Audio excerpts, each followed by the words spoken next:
Hey guys, what's up? Welcome to another video. In today's video, I'm going to be previewing the 2018 NCAA March Madness Final Four. We have on the left side of the bracket out of the South region, Loyola Chicago versus Michigan out of the West region. Where out of the East region, Villanova will be taking on Kansas from the Midwest region. We'll be going over both of these games right now. So let's start with the left side of the bracket. Loyola Chicago, Michigan. Loyola Chicago, they're the Cinderella. They're the 4th 11 seed to make the Final Four. Since seeding started in 1979, and they are the 7th team seeded 9 or lower to make it to the Final Four since seeding began in 1979. But Michigan has had one of the more underappreciated runs of the tournament. Many people said, of course, Michigan's coming out of the West region, and many people got that correct because they were all hot in the Big Ten tournament. They were another surprise team. Second year in a row, they're a surprise team out of the Big Ten. They won the Big Ten tournament, and they're going to the Final Four. And now, Michigan has that opportunity to prove everybody wrong that doubted them, saying that that week off would have hurt them. By going to the national championship of Loyola Chicago, they're the Cinderella here. They're the team everybody's rooting for if their national champion is already out of the bracket.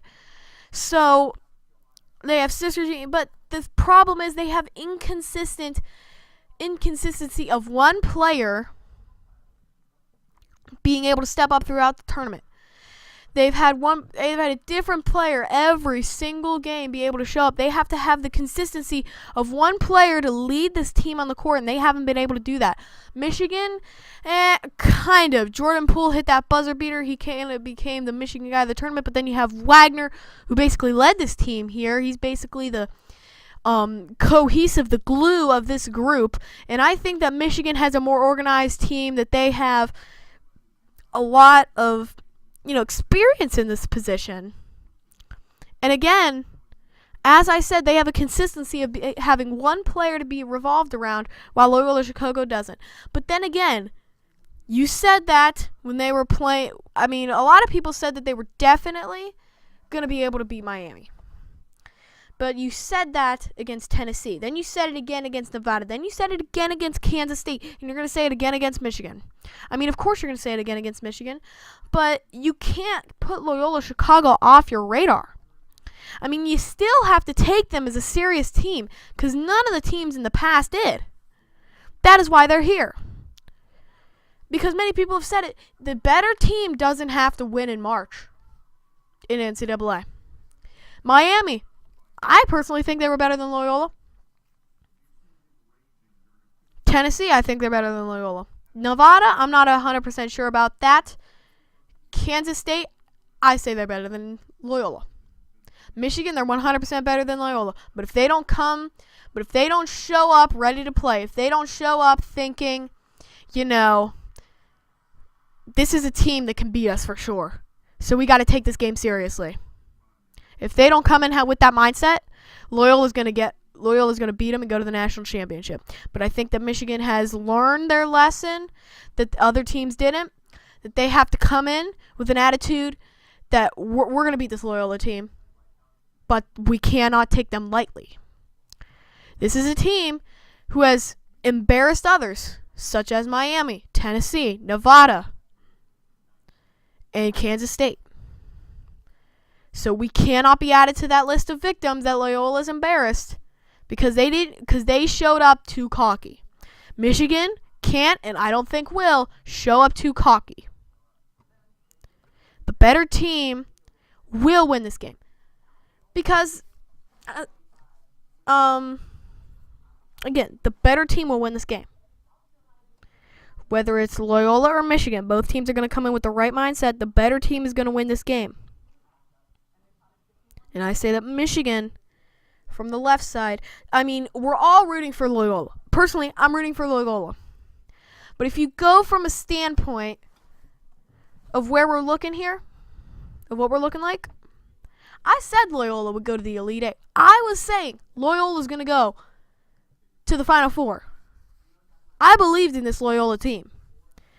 But now that they're playing Michigan, now the teams have caught on to their kind of style of play, the way that they've been able to win these games, I just have the feeling that Loyola's getting out of the tournament and Michigan's going to the national championship game. That's it for the left side of the brackets for the Final Four. The right side, Kansas, Villanova, a 1 versus a 1. Both teams beating considerable opponents to get here. Kansas in an overtime thriller against Duke. Villanova, Texas Tech, they had them pretty much the whole game. But Nova, the most popular picked team in the March Madness Bracket Challenge from the March Madness app. But Kansas was one of the more underrated picks, and they're one of the more underrated teams. I have Kansas winning in my bracket. So I'm going to go over the breakdown, and of course, I'm just telling you right now, I'm picking Kansas because I already picked them in my bracket, so I'm sticking with my pick. So, Kansas, both teams here, they have one guy that they have a revolve around. For Villanova, it's Jalen Brunson. For Kansas, it's Devontae Graham. And when one of them comes off the floor, like say if Jalen Brunson comes off the floor, Devontae Graham's on. Kansas is going to take advantage. Because when Jalen Brunson or Devontae Graham come off the floor, then the teams, I don't think they feel right. They just don't have that guy that's taking this team to the next level. They don't have that guy that's coaching them up. They don't have that guy that they feel comfortable around on the floor. They have him sitting down. And if both of them are sitting down, Jalen Brunson and Devontae Graham, they're both on the bench, then I think that the better team, which I personally believe is Kansas, coming out of the Big 12, a very competitive Big 12 this year, may I add, I think that they're just going to be able to take over. Jalen Brunson and Devontae Graham are on the floor. It's going to be a very, very close game. But I still think that Kansas, coming out of the Big 12, they're still the better team. So that is what's going on. If Devontae Graham, he's playing near 40 minutes a game.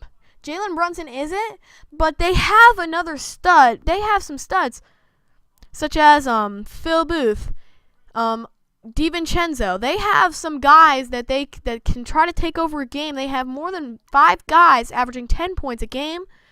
Got Phil Booth.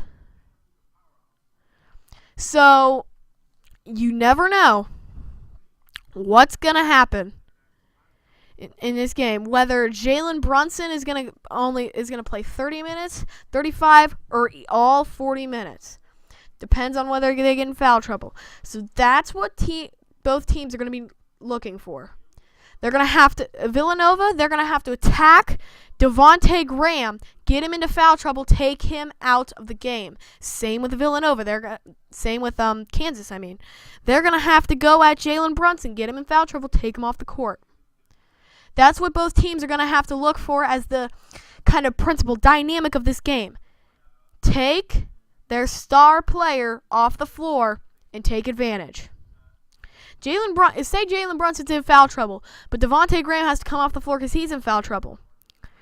Leave Jalen Brunson on the floor, because that's the time you have to take advantage.